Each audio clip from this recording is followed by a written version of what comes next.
Eisenhower knew that he had to wrestle and beat the alien problem.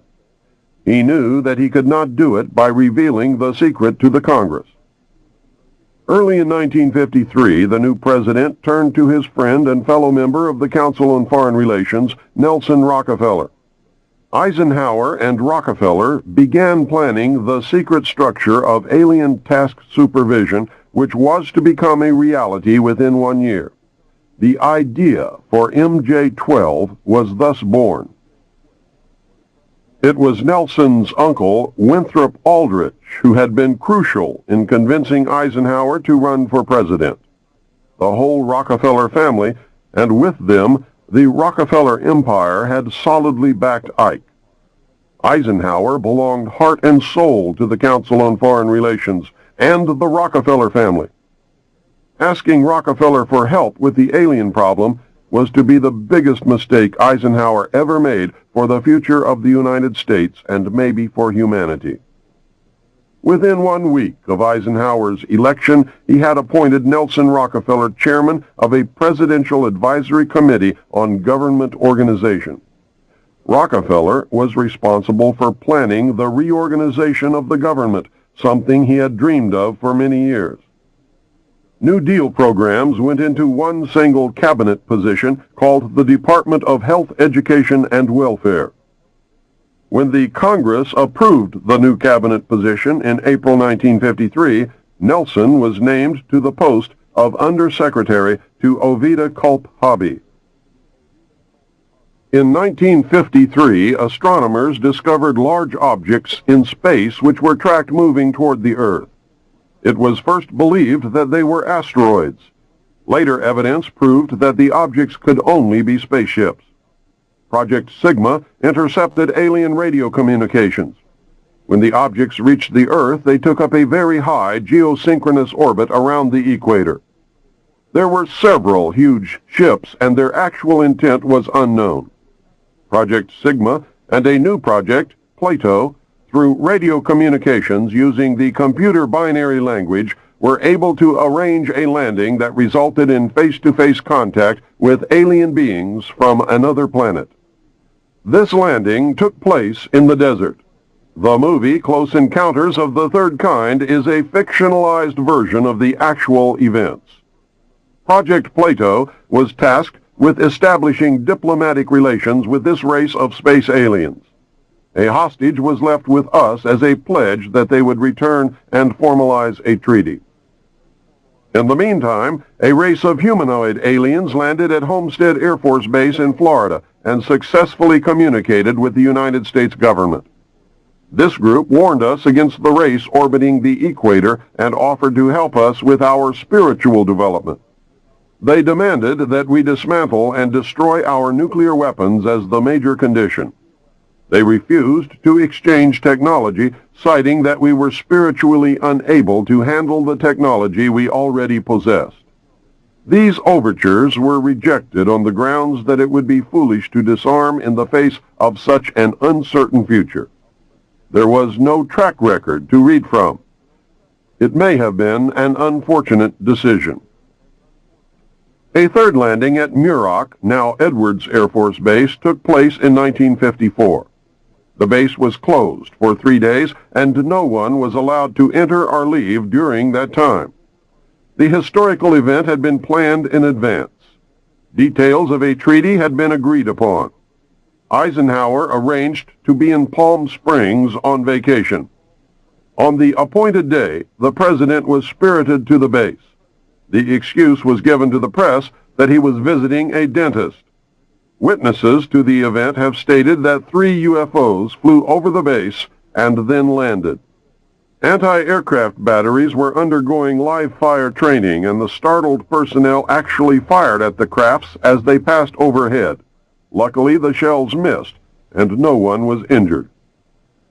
President Eisenhower met with the aliens on February the 20th, 1954, and a formal treaty between the alien nation and the United States of America was signed. We then received our first alien ambassador from outer space. He was the hostage that had been left at the first landing in the desert. His name and title was His Omnipotent Highness Krill. In the American tradition of disdain for royal titles, he was secretly called Original Hostage Krill. Shortly after this meeting, President Eisenhower suffered a heart attack. 4 others present at the meeting were Franklin Allen of the Hearst newspapers, Edwin Norse of Brookings Institute, Gerald Light of Metaphysical Research fame, and Catholic Bishop McIntyre of Los Angeles.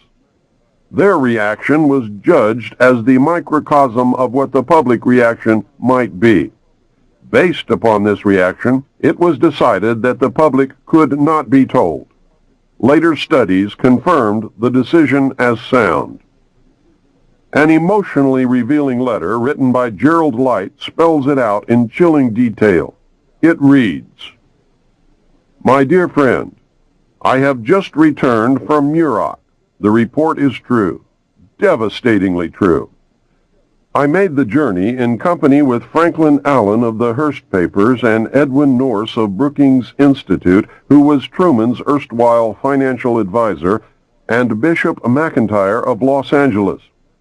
Keep these names confidential for the present, please. When we were allowed to enter the restricted section, after about 6 hours in which we were checked out on every possible item, event, incident, and aspect of our personal and public lives, I had the distinct feeling that the world had come to an end with fantastic realism. For I have never seen so many human beings in a state of complete collapse and confusion as they realized that their own world had indeed ended with such finality as to beggar description. The reality of other plane aeroforms is now and forever removed from the realms of speculation and made a rather painful part of the consciousness of every responsible scientific and political group. During my 2 days' visit, I saw 5 separate and distinct types of aircraft being studied and handled by our Air Force officials, with the assistance and permission of the Etherians.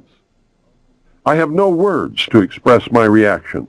It has finally happened. It is now a matter of history. President Eisenhower, as you may already know, was spirited over to Muroc one night during his visit to Palm Springs recently, and it is my conviction that he will ignore the terrific conflict between the various authorities and go directly to the people via radio and television, if the impasse continues much longer. From what I could gather, an official statement to the country is being prepared for delivery about the middle of May. We know that no such announcement was ever made. The Silence Control Group won the day. We also know that 2 more ships, for which we can find no witnesses, either landed sometime after the 3 or were already at the base before the 3 landed. Gerald Light specifically states that 5 ships were present and were undergoing study by the Air Force. His metaphysical experience is evident in that he calls the entities Etherians. Gerald Light capitalized Etherians, calling attention to the fact that these beings might have been viewed as gods by Mr. Light. The alien emblem was known as the trilateral insignia and was displayed on the craft and worn on the alien uniforms. Both of these landings and the second meeting were filmed. These films exist today. The treaty stated that the aliens would not interfere in our affairs and we would not interfere in theirs. We would keep their presence on Earth a secret. They would furnish us with advanced technology and would help us in our technological development. They would not make any treaty with any other Earth nation. They could abduct humans on a limited and periodic basis for the purpose of medical examination and monitoring of our development, with the stipulation that the humans would not be harmed, would be returned to their point of abduction, would have no memory of the event, and that the alien nation would furnish Majesty 12 with a list of all human contacts and abductees on a regularly scheduled basis.